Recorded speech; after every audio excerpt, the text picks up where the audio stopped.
Hey, what's going on everyone? This is JoeYoursTruly back with another video, and today we are indeed cooking, and that is we're gonna be playing some Gideon carry. So of course this is sort of more of an off-meta kind of choice, but this is just kind of casual kill, anything goes as long as you perform, and indeed we are gonna be trying our best to perform on the Gideon carry. So the interesting thing about why this can kind of work decently well, all things considered, is because ADC is a sort of that awkward spot, or whether a lot of people complaining they're feeling pretty bad, or whether just mages also feel really strong at the moment. So instead of playing the traditional carry, we're gonna play the really strong mage role and the carry role and see how that kind of goes. But I anticipate this is gonna be also kind of really interesting too, because Gideon has always been a very deadly kind of character because of his ultimate being so good in team fights and all that good stuff. So imagine like having that on the carry role, so like the mid lane can go like a howitzer, or we got the counters, and then we still have that Gideon ultimate for this big Feint Tooth fights, because dual lane is a lot of times they focus on trying to get Feint Tooth, and if we have ultimate, it's gonna make us a lot more deadlier and trying to secure the Feint Tooth in these kind of fights and whatnot. So I believe we are against a Decker support. So the thing about playing against Decker is she can shut us out of our ultimate, because she has a very good, easy to hit like R&B when we're ulting. So we gotta of course trying to pick up Truesilver Bracelet in this build. So we're gonna pretty much do the typical mid lane kind of Gideon build.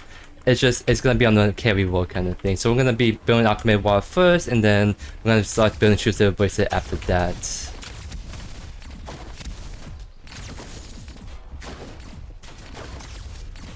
Another interesting thing about playing the Gideon carry is that Gideon has always been like a very kind of safe character in lane. So you have your E you can play around with. It can make it really hard for you to get gank.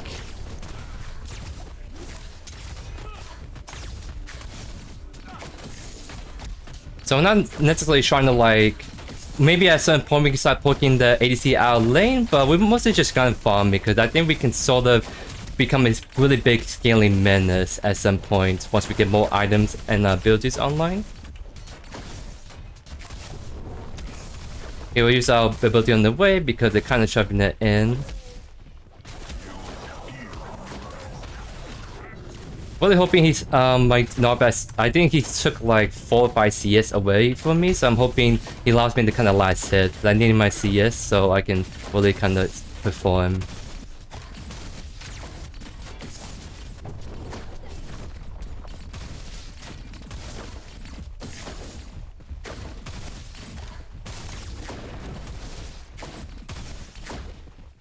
So I'll back up a little bit.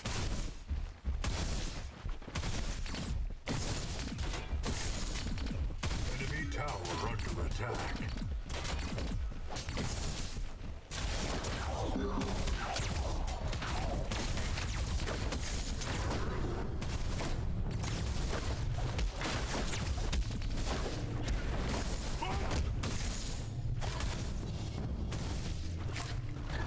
So we definitely have a very good like lane phase because we're very safe as Gideon and we have the heals from Notbash. So it's gonna be very hard for them to really kill us. So the only person that can really maybe kill is Notbash if he gets caught out.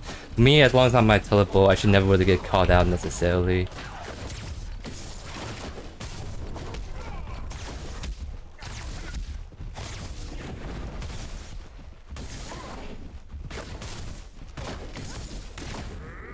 I'm gonna just EL just so I don't take too many poke right there. I still have plenty of mana to work with. Wow, they might actually try to go for the gold buff, so we can definitely contest them. Or rather, I'm very good at kind of last hitting to steal this gold. Oh, now if I do like that, I try to like give my Q up, but I kind of cast it a little bit early somehow. I think I kind of heal and then I left click by accident right there. Oh, he did took it. Nice. We love to see that.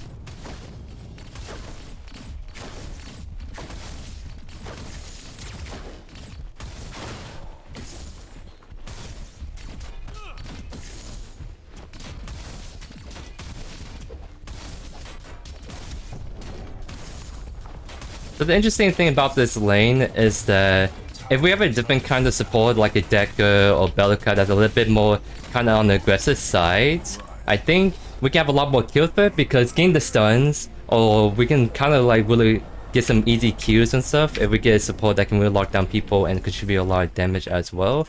But with the knockback, it's sort of a kind of scaling support. For the most part, it's more like kind of sustaining kind of support, not necessarily contributing that much damage for the most part. So we don't have exactly a huge kill like pressure lane, at least early on, like I'm saying. So a lot of times we're gonna be just playing around with the ganks. If we have the collide or counter's gank and we have ultimate, that's we can help our team gank our lane by having a very powerful follow-up kind of play pattern.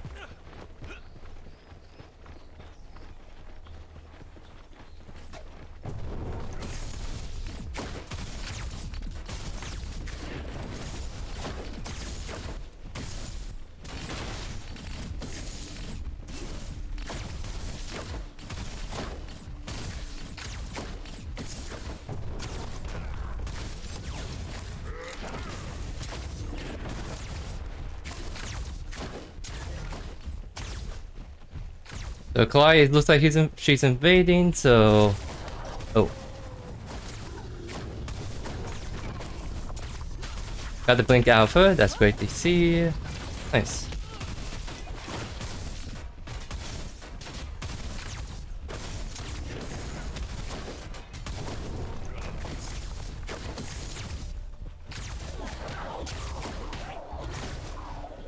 Enemy tower under So siege. Crunch is on that side.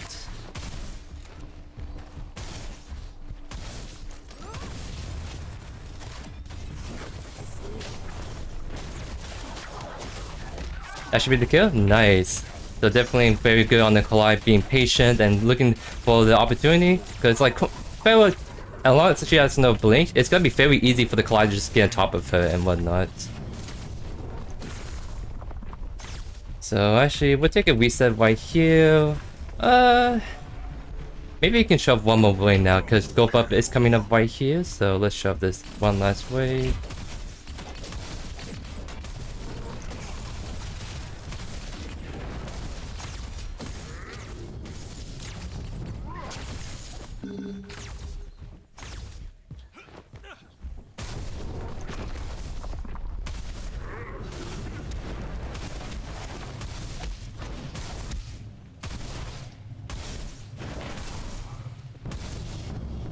Very nice. Now we can take a nice reset right here. So I think ideally on next back we should get our Truesilver Bracelet. That's when we can get really aggressive with the ultimate. Because we can ult the spell pretty easily, just the one thing we have to be mindful of is the Decker stun. But as soon as we get Truesilver Bracelet, we don't have to worry about this Decker stun. That's when we can kind of like get a very good ult angle on them.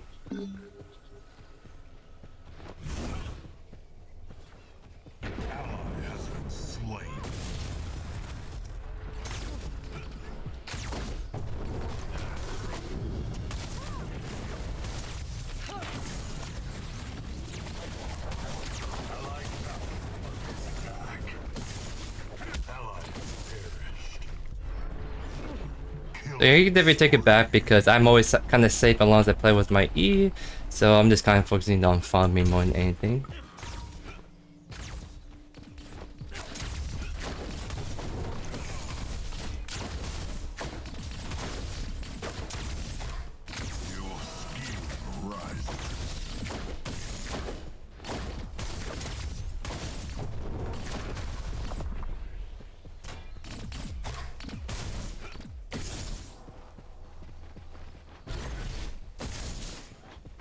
The claw is on this side. Uh-oh. Count is going in pretty deep, so just gotta be a little bit careful.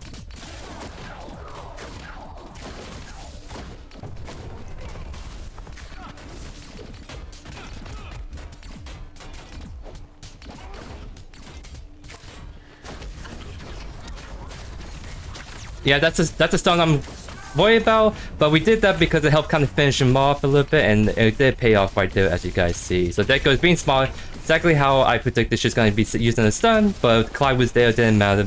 We were able to kind of burst down the spell right then and there.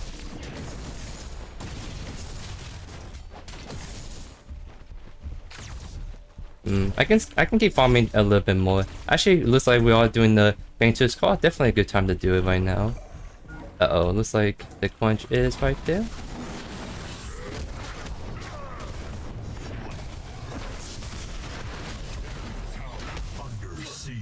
Nice. We got the kill right there. Nice job, nice job.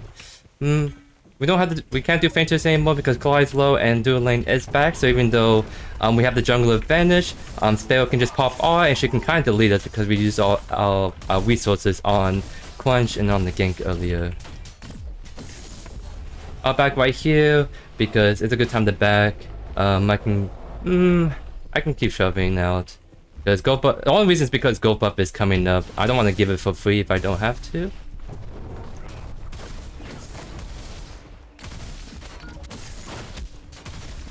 So now we can go for gold buff right here because we have the lane prior.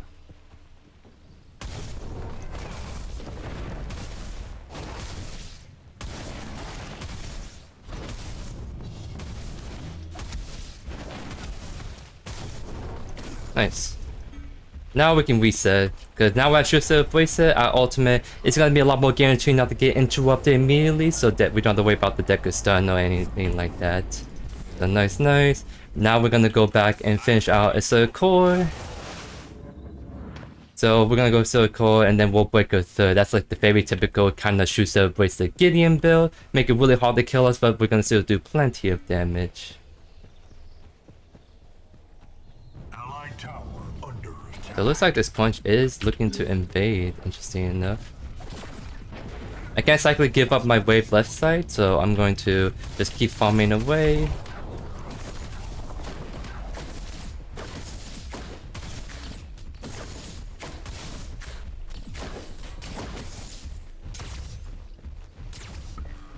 Enemy tower under attack.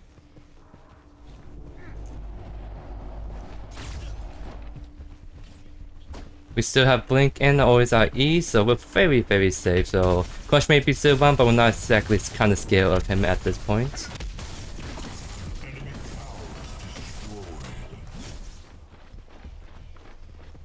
Okay, so it looks like we have a lot of pressure mid, so we're gonna try to apply that pressure to left as well.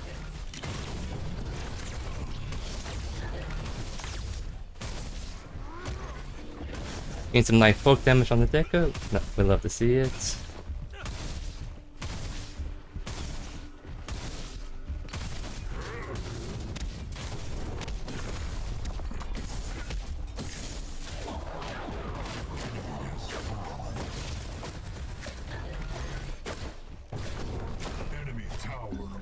We can actually just alter as soon as she's not.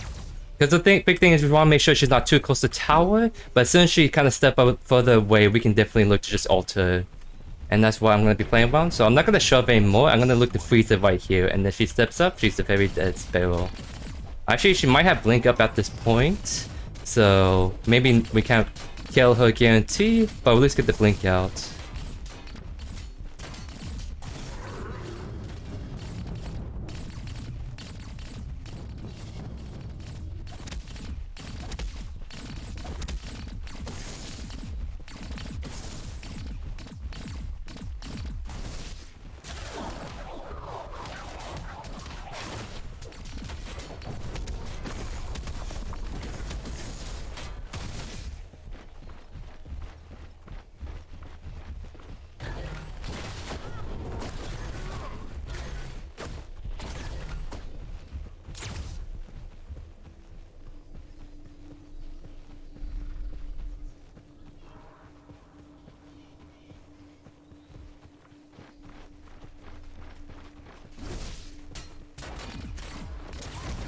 Now we just ulti immediately, Scepter can't stun us out of this immediately.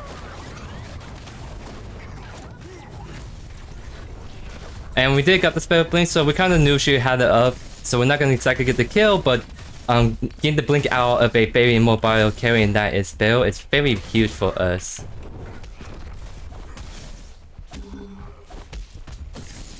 Getting low on mana, so ideally I probably want to shove this out, go for the gold buff, and we can look to reset right here.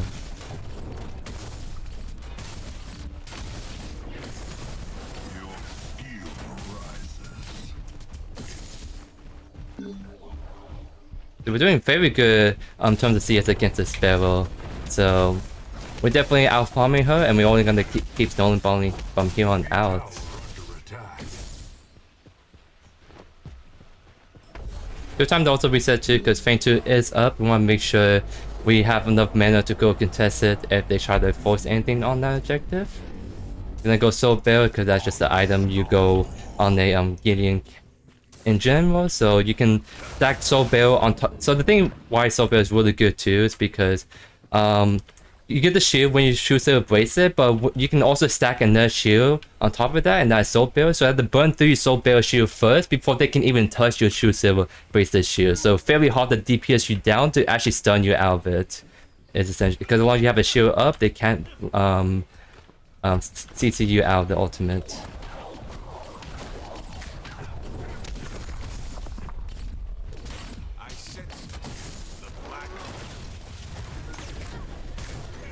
We see Crunch on the way, we just back off. We always have the E to kind of get away from him. So very hard for anyone to gank us, because Gideon's always been that laner that's very hard to gank, so we just not got any pressure whatsoever. Oh, looks like we might ult this.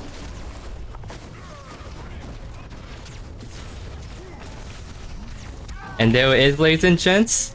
The wombo combo of just being able to just destroy all three of them right there. Wow. Because they can't just normally ulti me in like that. They all group up, I just press R, I press my Soulbearer quest, they can't kill me, and I'm doing a ton of damage right there. And it just sets up really nicely for our collide right here as well. There, we can definitely go for Feints right here in a sec.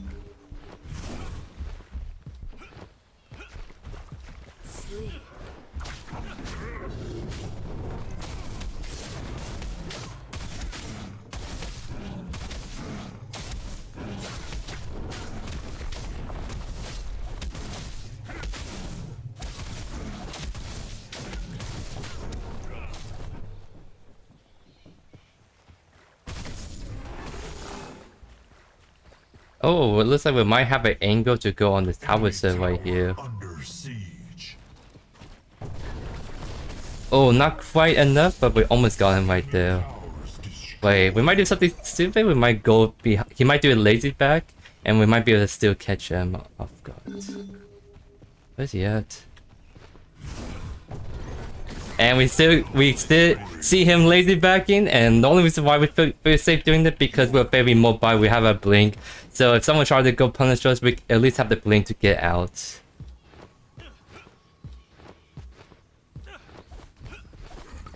Enemy towers destroyed.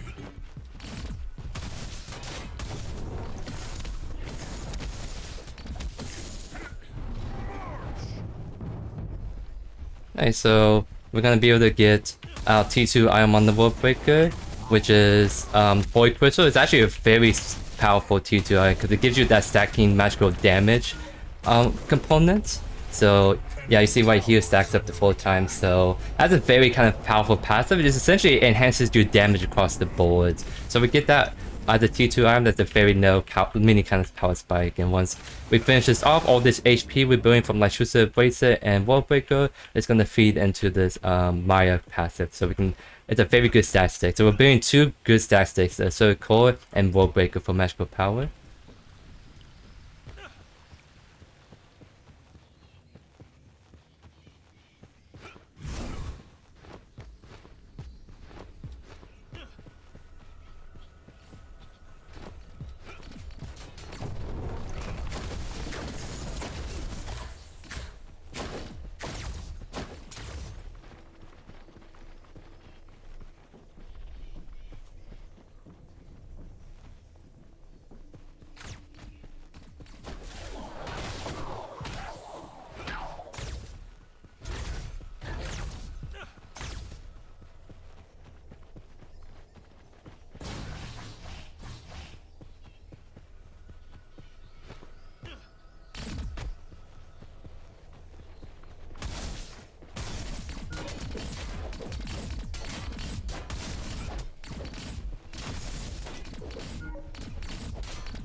So no really objectives to fight for, so we're just playing the farming game, and we don't necessarily have to shove this out necessarily because what we're doing is we're soloing her from the CS a little bit. So actually, she stepped up a little bit too far. Oh, okay. It looks like she is gonna blink out. That just means that next time we alter, she's have no way to escape.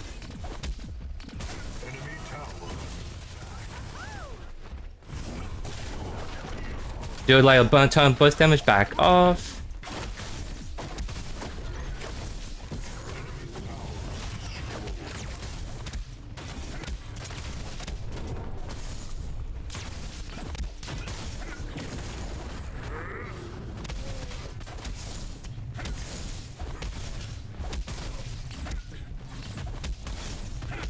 My cannon!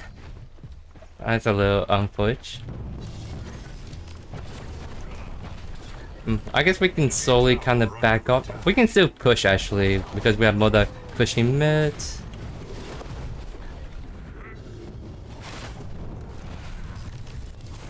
We actually have ultimate backup pretty soon, so if Spell walks up again, we can just ult straight on top of her.